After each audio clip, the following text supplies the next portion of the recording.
that particular place is so densely populated with churches. அதாவது உலகத்திலே அதிகமான சபைகள் அந்த இடத்துல இருக்கு.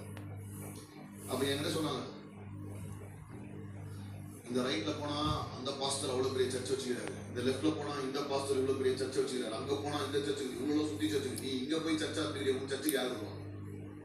Because all the big giants are there. But you know what? We started in the same place. Because no matter how densely the places are populated, there's still need. பெரிய தேவை இருக்குது ஐயா. அதனால அங்கதான் சபையை ஆரம்பிச்சோம். எங்க பெரிய சபைகள் இருக்கோ அந்த இடத்துல கர்த்தர் இன்றைக்கு ஒரு பெரிய சபையை உருவாக்கும்படியாக அந்த இடத்தை ஆசீர்வதிச்சு அங்க பல மீன்களை கர்த்தர் கொடுத்திருக்கிறார். ஹல்லேலூயா. I want to tell you, because it's tough, don't give up. Right?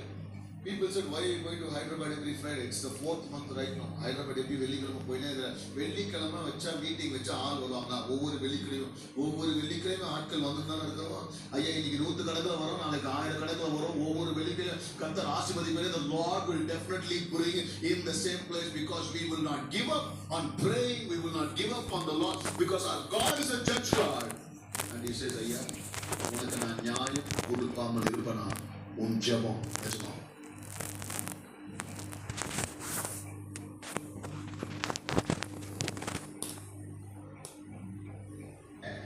ஏன் எனக்கு இந்த கஷ்டமான பாதை?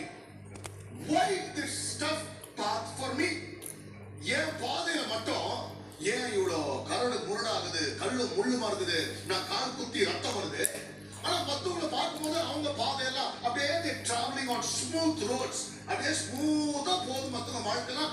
ஏன் வாழ்க்கை மட்டும் இவ்வளோ கஷ்டமா இருக்குது? ஏன் வாழ்க்கை மட்டும் அப்படியே மேல அப்படியே கஷ்டப்பட்டு ஏற வருது, மத்தவங்களும் அப்படியே ஸ்மூத்தா போயிட்டு இருக்குது அப்படின்னு கர்த்தர் சொல்றாரு.